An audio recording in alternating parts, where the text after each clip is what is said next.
问题。搞主播总来想带我打钱。是俺这个鱼也经典嘛，只有风雨机制。是风雨之子这么冷。王姨娘娘的塔子热火命令着，这是反射落雨，落天也起。门口我要爆弹了。这种台风天，地里向靠某为了爆弹，随手最恶心得出第二杯。哎呀，周老板，哎，你好，刘老师。你到今在哪里？大家？因为今天刮台风，店里面生意不是太忙，所以说特地赶过来风油记尝尝。哎呀，张妹妹，你到哪来着？听说他家的糟馄饨很好吃啊！你看，我把我员工都带来了。那个男女子，那位妹妹。这个是我弟媳妇。哦，弟媳妇。你一座震撼，千万载稳当。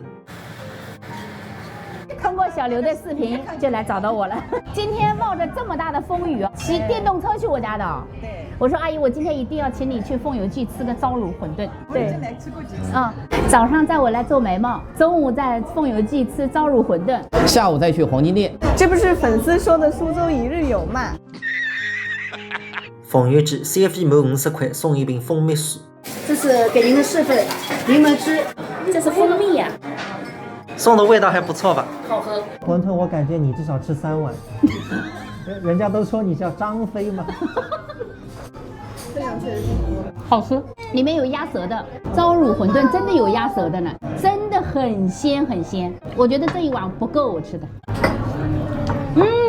真的好吃的。我在我老家都不怎么吃馄饨，真好吃，淮安吃不到这么好吃的。这个糟香特别，非常鲜，好吃。看看那个人，一口下去弥漫水特。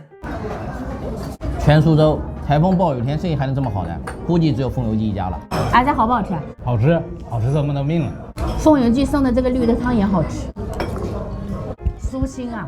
俺吃光了，全部吃光。现在水上弟弟会分吃光子。加油！拜拜。这位，拜拜。